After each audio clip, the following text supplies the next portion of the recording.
Hey guys, I've decided it's time to make another video on the subject of Accutane or Roaccutane or Isotretinoin or whatever it's called where you are. If you've seen some of my other videos, you'll know that this drug completely destroyed my health. I took it 10 years ago. Shortly after coming off the drug, my health began to decline. I gradually developed more and more fatigue and digestive issues, and then was found to have all kinds of health problems, and spent 2 years deteriorating to the point where I eventually ended up with CFS/ME and IBS. Now my story's been covered in a few places. I've actually written quite a long account of my full story, nearly 4,000 words on my own website, which is www.theprimalnutritionist.com. If you go to the blog section, you can see it there. And it was covered on Honey Colony, and also most recently iNews covered my story. I'd just like to say, if you're here because you're a fan of the drug, or you believe in its use, or if it worked well for you, this video is probably not for you. This is more for people who've been affected negatively by it. And I know there's a lot of people that don't believe that it affects people negatively, but I'm contacted by so many people now who've had a negative experience after taking this drug that I feel like I need to make this video just to help those people, because I can't keep up with the amount of emails I'm getting. I literally get maybe 5 or 6 emails a week telling me that, or from people who are telling me that they've read my story and they feel like they're reading their own story. Some of them have been through worse than me. There's been people who've told me they've attempted suicide. There's people who have now got ulcerative colitis or Crohn's disease. Really terrible lifelong conditions.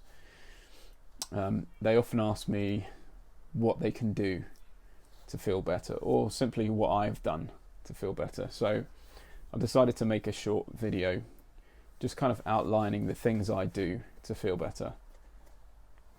It's quite basic, really. In order to begin to feel better, I had to learn what this drug had done to me and what this drug does to people in general who have issues after taking it.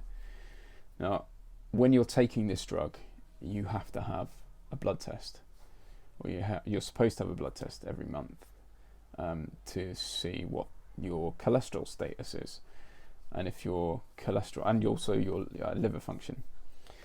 If your cholesterol shoots up, that can be a sign that your gallbladder is blocked, or there's some sort of liver congestion known as cholestasis. Now, this condition can lead to a lack of bile flowing to the intestines, and also if there's some sort of congestion in the biliary ducts, that can then impede the flow of pancreatic enzymes from the pancreas, which then downstream leads to all kinds of issues with the digestive system. Bile helps you digest fats, it lubricates your digestive system, it stimulates bowel movements. Also, enzymes from your pancreas help you to break down everything that you eat and allow for those things to be digested. So, as you can imagine, this can lead to a whole host of problems. A lot of people report that they're chronically constipated, or they have diarrhea. Another thing that is commonly reported is something called leaky gut syndrome. So leaky gut syndrome is where the gut wall deteriorates, or the lining of the gut deteriorates, and then food particles that wouldn't normally pass through the gut wall can get through, and your immune system will respond to them. The the most problematic foods are plant foods that contain lectins, which is the part of the plant that protects it from being eaten. It's like it's the plant launching chemical warfare, basically. So these are things like gluten, and in nightshade vegetables they're known as alkaloids. So people feel a lot of benefit from removing gluten. Nightshade vegetables, as I've mentioned. Oats can also be a problem because they have a protein in them called avenin, which is very similar to gluten. And these can cause symptoms such as joint pain, fatigue, general sort of gut inflammation, brain fog, skin problems, like a redness that you can see that I've still kind of got, a kind of a redness, and I get a puffiness in my eyes as well. If you need to obtain relief from these symptoms, then you should really follow the autoimmune paleo protocol. Now, I follow the autoimmune paleo protocol, and I also try to keep myself in ketosis, so like a very low carb diet. Low carb, high fat, no dairy fats. Dairy is also a problem. You need to remove dairy from your diet as well. And then along with that, because these issues have led to an imbalanced gut flora, something known as dysbiosis, I also have to follow a low FODMAP diet, which is a diet that eliminates all sugars, starches and fibres that feed bad bacteria in the digestive system. Now, I can pretty much guarantee that if you follow these three things, autoimmune paleo, keto and low FODMAP, you will feel significantly better. There's also some supplements that I can recommend. The first one is L-glutamine. This can help to repair the gut lining.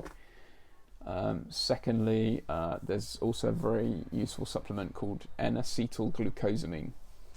This is made with the shells of crustaceans, and that also can form a protective layer or barrier on your gut wall, which can help to stop things passing through and also calm inflammation.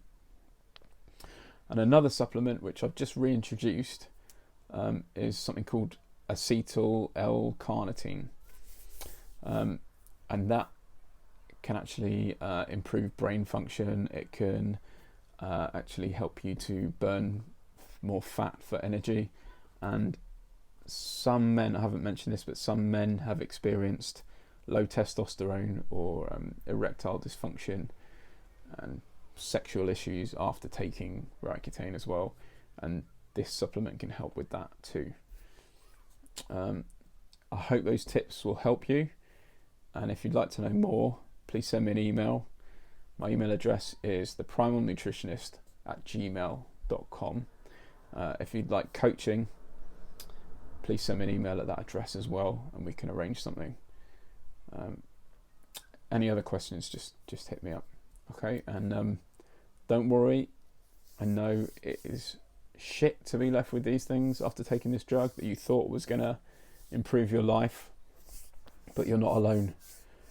If you head over to a Facebook group called Accutane Long-Term Side Effects, that group now has, I think it's nearly 1,800 members, and they're either people who've been affected like you have, or the parents of very young teenagers who've also been affected, which is pretty disgusting and quite worrying, to be honest. You will come up against people who don't believe your story, but don't listen to them. If they're not prepared to believe what you're telling them, then it's their problem, not yours. If doctors don't believe you, or if the doctor that you're seeing at the moment doesn't believe you, or the doctor that prescribed the drug doesn't believe you, find another doctor, or be your own doctor. Your health is ultimately your responsibility. This whole experience has completely transformed my opinion of healthcare and the way that I see that whole industry, and I'm sure you will feel that way in time also. But it's a transformative period, and there's definitely positives to take out of this experience. So try not to get too depressed by this awful thing that you're going through. Stay positive. Keep talking to other people who are in the same boat as you, and try not to give up. Okay. If you need support, I'm here. Okay. Thanks.